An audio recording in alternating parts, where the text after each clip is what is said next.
Home prices in Canada are going to increase in 2024, according to a major Canadian real estate company.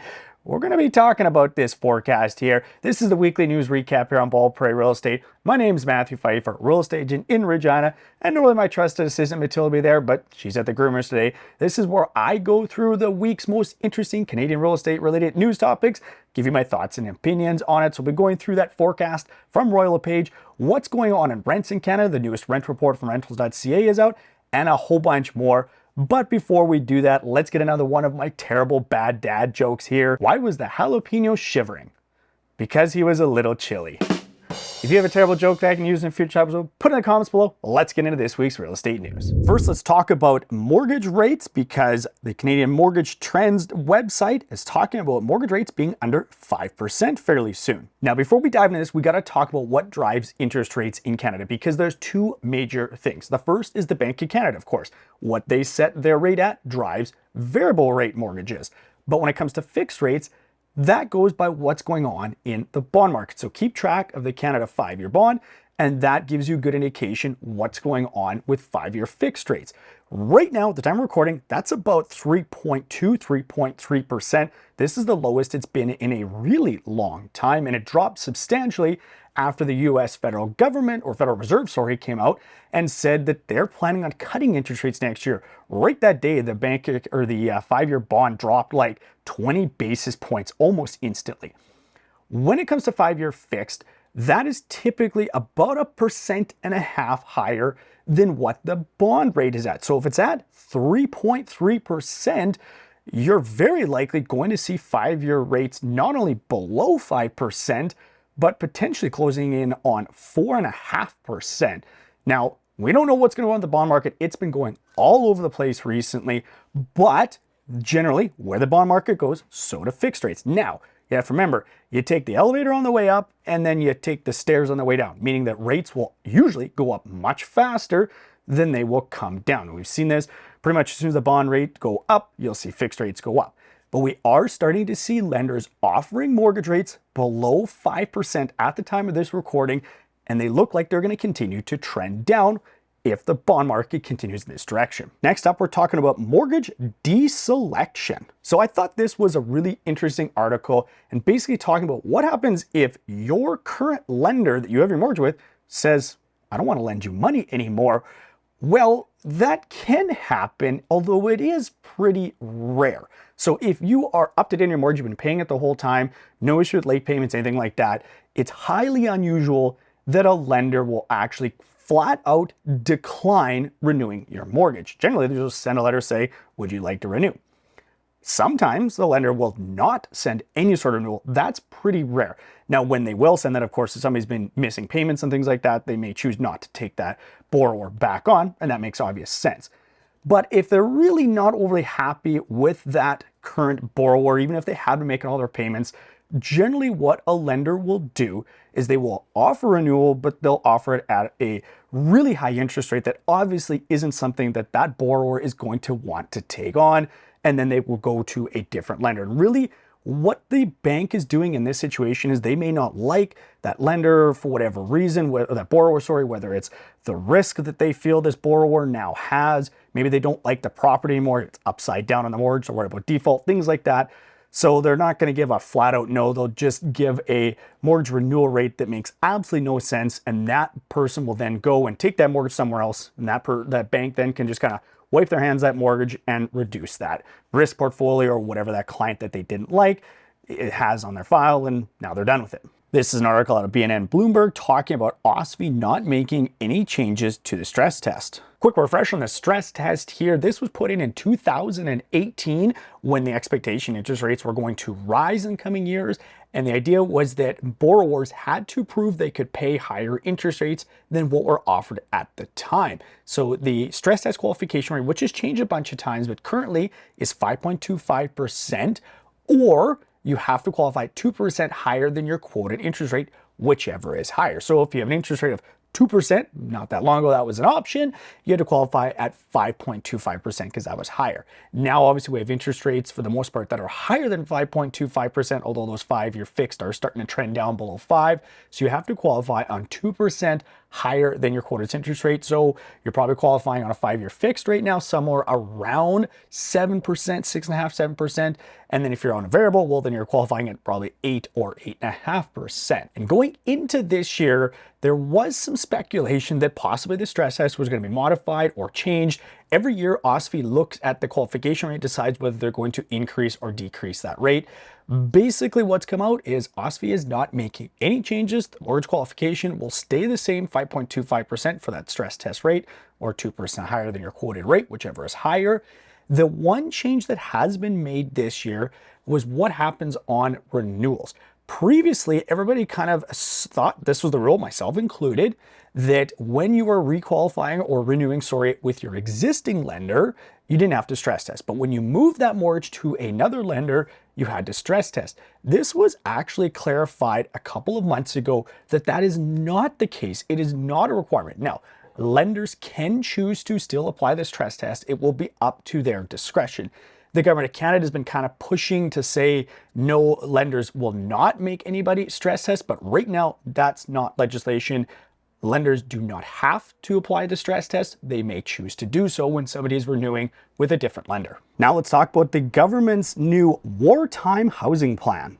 So the government of Canada is basically trying to revive CMHC's original mandate. CMHC was founded in 1946, and the mandate and goal of CMHC was to provide housing for Canadians.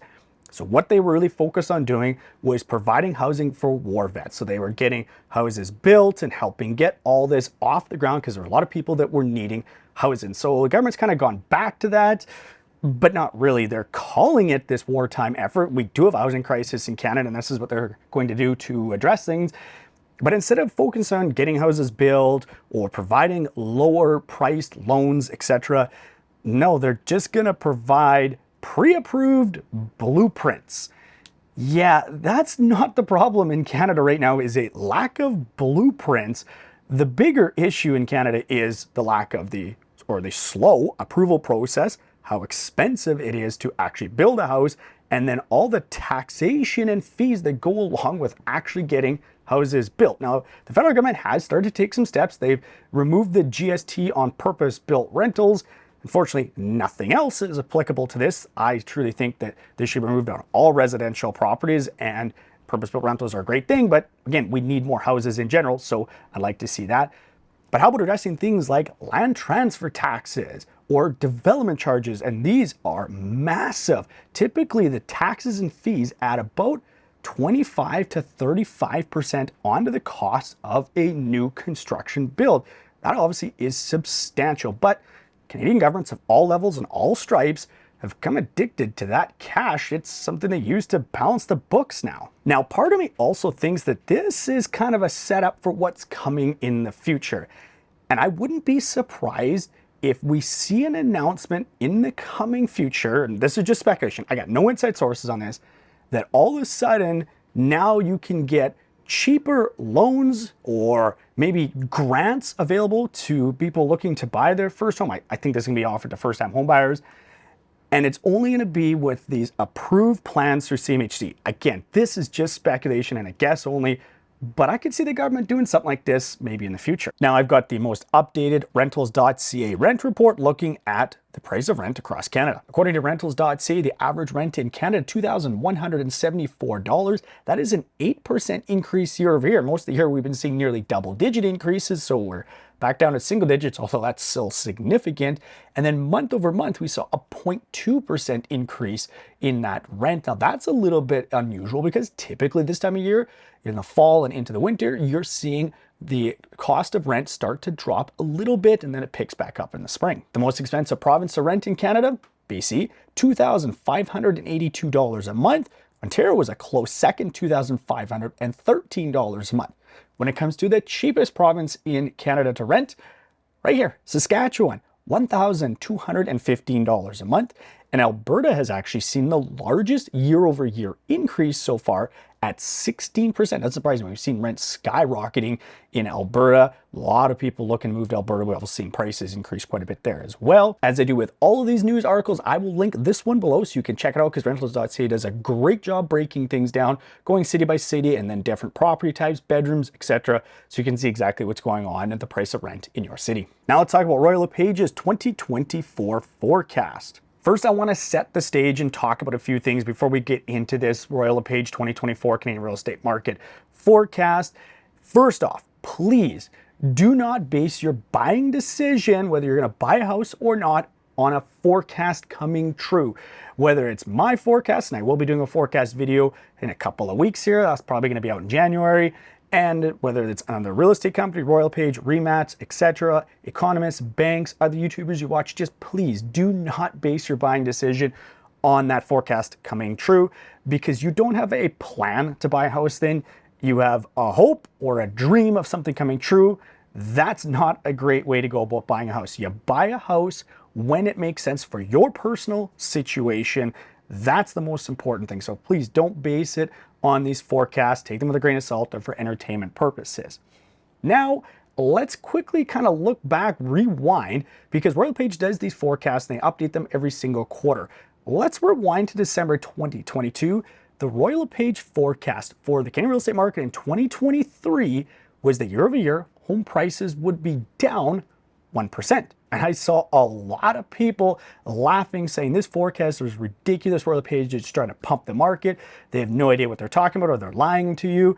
Prices are going to be down at least 20 or 30% at the end of the year. Well, when we look at the numbers today, a year later, right now, and we don't have the December numbers out, prices are actually up about 1.5%. Again, I'm talking all national. Individual cities are very different. Calgary's way up, Toronto is down, things like that. So again, this is national numbers, and I've said it over and over again. We don't have a Canadian real estate market. We have a very hyper-focused set of regional real estate markets in Canada. What's happening in one end of the country is not what's happening in another end of the country. So again, we're up right now about 1.5%. I'm expecting that when the December numbers come in, we're probably going to end the year right around 0, down 1 or 2%. Now, Royal LePage forecast is looking actually pretty accurate a year later. Now, they did revise this forecast multiple times every quarter. And the last one, in Q3, I think they were saying that home prices would be up like 7% year over year. That's obviously not going to end up true. Their first one ends up being more accurate. But then again, that shows that these things, they do get revised and they may not be accurate. It's just really interesting to see that their first forecast ends up being a lot more accurate than their more revised ones. And what is Royal LePage's forecast for 2024? They're expecting that year over year, prices will be up 5.5%. Again, we got to add some caveats. This is year over year. So we're comparing December 2024, this is what I think prices are going to be, versus December 2023. Second, Royal LePage uses what's called RPS, Real Property Solutions Benchmark Price. They don't use average price, and they don't use the Canadian Real Estate Association's composite benchmark price. I don't like that. And I work for Royal LePage. I'm a Royal LePage agent. I don't like that they use this metric that is kind of a little bit more obscure. I like the Canadian Real Estate Association's benchmark price. They put on the website exactly how they go about calculating that. And it's, I think, a little bit more accurate. I find the Real Property Solutions one to be not quite as close as what the Canadian Real Estate Association puts up. And I don't like average price because we've seen how that can be skewed by composition of sales. I've done a whole video on it. Composition of sales can really skew average price. I just don't think it's a great metric to use. That's why when I do my market updates, I always talk about benchmark price whenever it's available. Now, since I'm a sucker for pain, put in the comments below, how well do you think Royal LePage's forecast is going to look 1 year later, seeing as this year actually turned out to be pretty darn close? What do you guys think? A year from now, this forecast price is going to be up 5.5%. How is that going to look? How well is that going to age? And then let me know as well, where do you think prices are going to be? Maybe give a quick little description as to why you think they're going to go to wherever you think they're going to be. And we'll chat about that in the comment section. As I said, I will be doing a forecast video, probably going to have that out in early January. I'm going to recap all the different banks and economists and real estate companies, kind of give you what their forecasts are, and then I'll give you my forecast. I'll do it the same as I did last year, where I'm not going to say prices are going to be exactly this. I'm going to give you some things to look at, some things I think are going to impact the market, and then I'll lay out some scenarios as to where I think the market's going to go, rank them top to bottom, what I think is the least likely to the most likely to happen, and you guys can take it from there. And of course, I'll recap how well my 2023 forecast video looks in hindsight a year later. And if you are thinking about buying a house, of course, if you're in the Regina area, I would love to help you out. Matilda will come along for the showings. But if you're in another area of the country and don't already have a great real estate agent, don't worry, I've got you covered because I've got a great network of agents across the country I can get you set up with. If you look in the description of this video, there's gonna be a link to my calendar. You can book me in for a call. I'll call you, learn about what's important to you, what you're looking for in a house, and then I'll get you paired up with the perfect agent for you in your market. If you love this video, please give this video a like for me. Subscribe to Bald Prairie Real Estate. The button is right down there. If you love learning about Canadian real estate, leave some comments below so we can chat with you guys there. I love that. It's my favorite part about doing this YouTube channel. And as always, thanks very much for watching.